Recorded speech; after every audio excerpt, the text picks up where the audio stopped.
আর আমার ফেভারিট জায়েদ খান আছে এই মুভিতে, ওনাকে খুব সুন্দর ডিরেকশন, আমি মনে খুব ভালো লাগলো ওনার ক্যারেক্টারটা, extremely fun, so watch out for Zayed Khan in this film. Exactly, আমার মনে হয় যে আমরা বলতে পারি যে জায়েদ খান যে কত ভালো অ্যাক্টিং করে, আর ফারুকী ভাই যে আসলে কার থেকে কেমন করে অ্যাক্টিং বের করে নিয়ে আসতে পারে এটা ফারুকী ভাই পারে।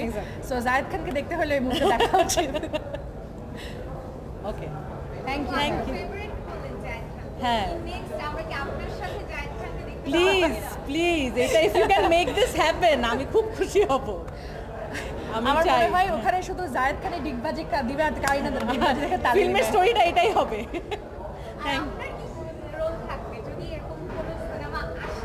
আমার হচ্ছে আমি এরকম সিনেমা ওই লিখতে পারবে, ওই বানাতে পারবে, তো আমার মনে হয় ডিরেক্টরের পজিশনে ও থাকবে। না, আমার মনে হয় সাথে আমরা সাকিব খানকেও রাখবো, আমাদের দুজনের ফেভারিট।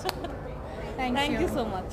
ইমপ্যাক্টটা কেমন, ইয়াংরা কেমন, আপনি তো আসলে ইয়াংয়ের প্রতিনিধিত্বকারী হিসেবে আমরা ধরছি, কারণ যেহেতু সোশ্যাল মিডিয়া। না ভাই, আমি ইয়াংই, আপনি তো এক্সপ্লেন করতেছেন কেন? এই জায়গায় 840 কেমন লাগে? না 840 অবশ্যই অনেক ভালো। সরি 840 আমার মনে হয় যে সবারই দেখা উচিত, কারণ আমরা অনেক ছোট ছিলাম যখন 420 রিলিজ হয়, আর তখন আমাদের প্যারেন্টসরা যেভাবে এনজয় করতো তখনও 420 আসলে বোঝার মতন আমাদের আই থিঙ্ক ওই ইয়েটা আন্ডারস্ট্যান্ডিংটা হয়ে উঠে নাই। সো আজকে যখন দেখলাম I think specially 840 is a film that is very much applicable in Bangladesh 2.0, যেভাবে পলিটিক্যাল স্যাটায়ার ছোটো ছোটো জিনিসে ছোটো ছোটো মাইক্রো এক্সপ্রেশনে ধরে এনেছে ফারুকী ভাই। আই থিঙ্ক ইটস মানে এক্সট্রিমলি ওয়েল ডান। একটা সেকেন্ড ম্যাম, কালের কণ্ঠের মাইক্রোফোনটা অফ তো, যেমন করে ওহো, কালের কণ্ঠর অফ। যদি জানতে চাই যে আপনার কাছে 840 কেমন ছিল?